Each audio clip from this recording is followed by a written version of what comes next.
See, Sakshi, this attack is a new low, and it's a very, very shocking incident which has happened in the history of Jammu and Kashmir.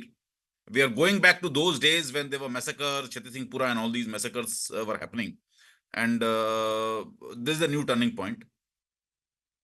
Few things about this attack is that the way it was planned and executed. So, I personally am not of the opinion that this is a terror attack.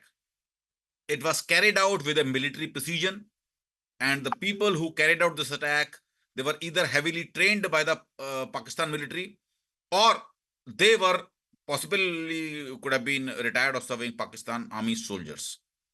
They recceed the area, they planned all ingress and outgress routes, they all planned escape routes, they asked the people, they tried to create a terror, they had a dialogue with the people, and then they executed this heinous attack. So now what to do? We have seen Uri, we have seen Pulwama, we have seen Pathankot, and now we have seen this heinous crime which has happened with the tourists who came to Kashmir to celebrate their holidays. Pakistan need to be taught a lesson, and this lesson should be so visible कि उनकी पुश्तें कांपें इस बात से. Their generation should be scared of doing any such kind of action on Indian soil. Government has to do it. Government has to plan, and this is the time. This is the time they have to do it. No words for it. And terror and the perpetrators of terror need to be taught a lesson. Over to you. Major Amit, you have highlighted something very crucial here. The manner with which this crime was actually conducted it only takes us incident of this magnitude on civilians, on locals, on innocents to bring it to the attention of the government that a stringent action is now required. It's high time. Yes, see, stringent action is required. See, this magnitude, see, after we have an action of this magnitude, an incident of this magnitude has happened after Pulwama. That too at a time when situation in the valley was returning to the normalcy. See, after the abrogation of Article 370, things were improving at a very rapid pace. Yes, we did have some kind of incidents. We had odd incidents where infiltration was taking place.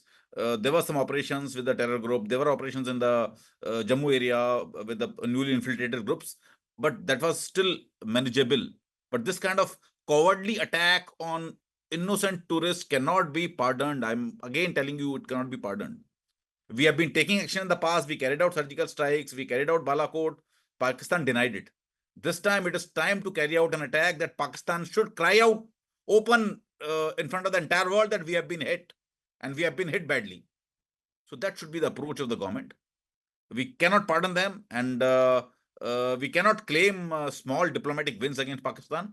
It has to be a military win. It has to be a strategic win. And it has to be a victory where we should obliterate Pakistan and ensure that they are scared of carrying out any actions of such magnitude in the coming future. And that's what the requirement of the day. Because if you don't teach a lesson now, they will continue to attack you. Today it is Pahalgam, tomorrow it may be somewhere else. Absolutely. Major Amit, please stay on with us. In fact, we have been given to understand that Mehbooba Mufti is also en route to Pahalgam at the moment.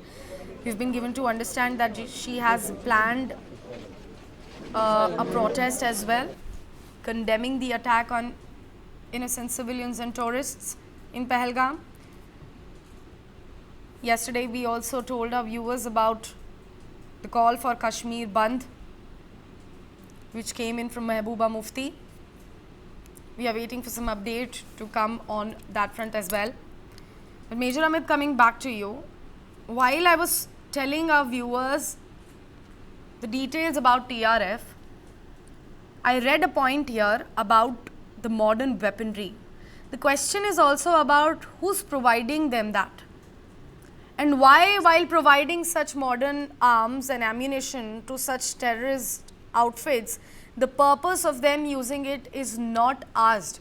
So, a global chain should be held responsible for this as well, that proper checks are not there at the place, that such modern weapons are reaching at the hands of such people who are later on committing such crimes.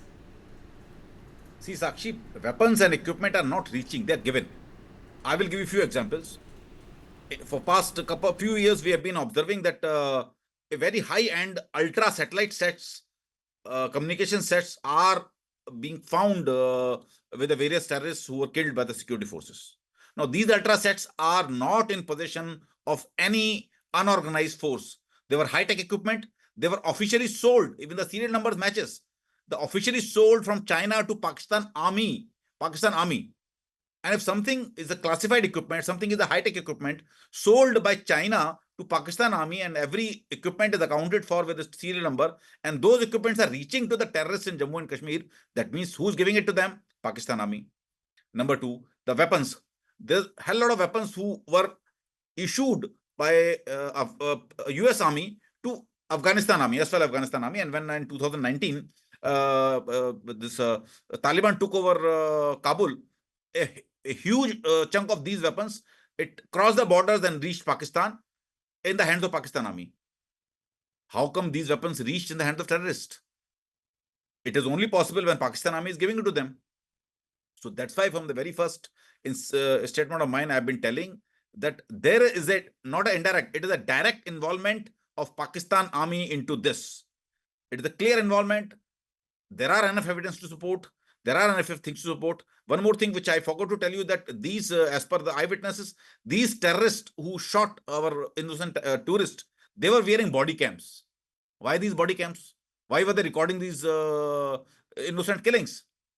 Because they wanted to show it to their masters sitting in Pakistan. These videos were probably relayed to them to show them, yes, that we are carrying out an attack. The way inputs were being relayed through satellite phone during the Mumbai attacks. So there is a pattern in everything. And all these patterns suggest that there is a direct involvement of Pakistan Army in these actions. And that's why I've been insisting for a strong retribution from Indian government. Right. Major Amit, let me just quickly tell our viewers that these are the live visuals coming in of Union Home Minister Amit Shah there in Pahalgam. Currently there in his chopper, he is just wrecking the spot where the horrific and chilling incident actually transpired. And coming back to you, Major Amit, the question is also about the intel failure here. We've been given to understand through our reports and sources that a proper recce was actually conducted. They took stock of the entire area and then very strategically planned it out. And amidst all of that, despite of having massive security at the borders, despite of having several checks, we also failed somewhere.